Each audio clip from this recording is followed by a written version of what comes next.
जेव्हा जगद्गुरु तुकाराम महाराज गेले त्यांनी या पंढरपूरच्या पांडुरंगाचं वर्णन केलं.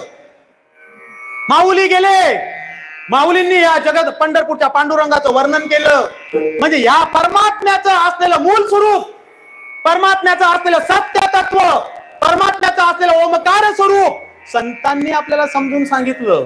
म्हणून संतांचे देवावर उपकार आहेत, संतांचे तुमच्या आमच्या जीवावर उपकार आहेत, आणि संतांचे शास्त्रावर आणि धर्मावर सुद्धा उपकार आहेत. धर्म आपण नुसते म्हणतो, धर्म धर्म धर्माचे 4 अंग.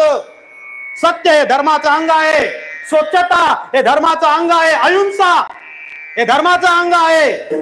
आणि हे धर्माचे असलेले तत्व, सत्य हे धर्माचं असलेले तत्व आहे, हे आपल्याला परमात्म्याचं असलेले तत्व.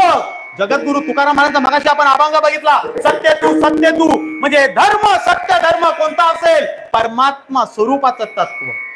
म्हणजे आता संतांची संगत बघितली, संतांचे उपकार बघितले, आता कृपा बारकाईने बघा, ऐका.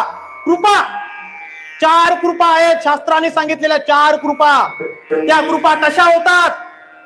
पहिली कृपा अंतरात्म्याची कृपा, दुसरी कृपा शास्त्र कृपा, तिसरी कृपा ईश्वर कृपा, आणि चौथी कृपा संत कृपा. विठ्ठल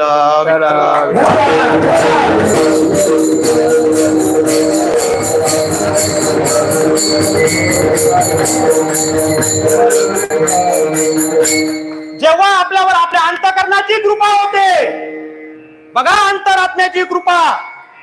मगाशी आपण ज्ञानेश्वरच्या 5व्या अध्यायामधील 138 नंबरची जी ओवी बघितली, अंतरात्म्यामध्ये आराम, अंतरात्म्यामध्ये सुख आणि आत्मज्योती. अंतरात्म्याची कृपा जेव्हा आपली स्वतःची आपल्यावर होते तेव्हा आपण मालकरी होतो.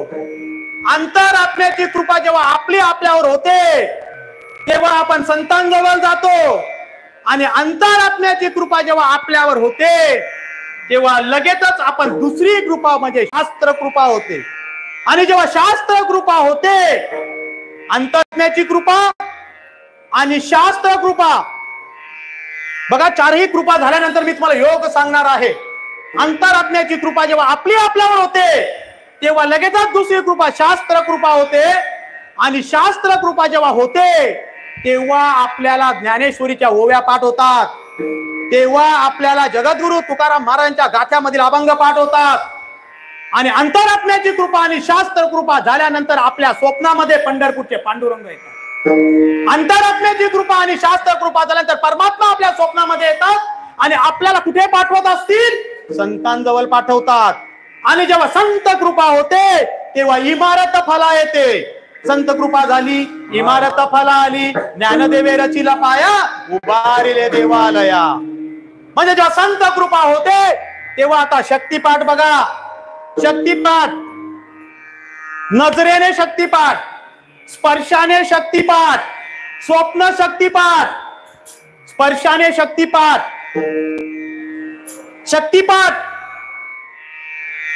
स्पर्श शक्तिपाठ, नजरेने शक्तिपाठ.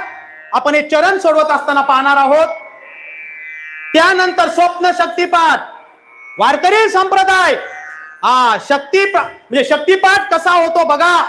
वारकरी संप्रदायामध्ये शक्तिपाठ झाले, स्वप्न शक्तिपाठ झाला, आणि या स्वप्न शक्तिपाठानुसार नाथ बाबांच्या स्वप्नामध्ये आमचे माऊली गेले.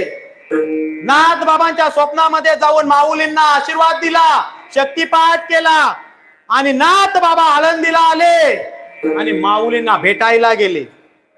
त्यानंतर दुसरा शक्तिपाठ झाला आमच्या निलोबरांना. निलोबरांच्या स्वप्नामध्ये आमचे जगद्गुरु तुकाराम महाराज गेले, आणि जगद्गुरु तुकाराम महाराजांच्या स्वप्नात सुद्धा त्यांचे गुरु आले. पहिलं स्वप्न पडलं आमच्या नाथ बाबांना, आणि नाथ बाबांना जे स्वप्न पडलं, या वारकरी संप्रदायामध्ये जे स्वप्न पडले त्या स्वप्नाने आपल्याला काय काय दिलं असेल. पहिलं स्वप्न पडलं नाथ बाबांना, आणि आपल्याला नाथ बाबांनी शुद्ध ज्ञानेश्वरी दिली. म्हणजे पहिल्या स्वप्नाने आपल्याला शुद्ध ज्ञानेश्वरी दिली, आणि दुसरं जे स्वप्न पडलं त्या स्वप्नाने आपल्याला रामकृष्ण हरी मंत्र दिला.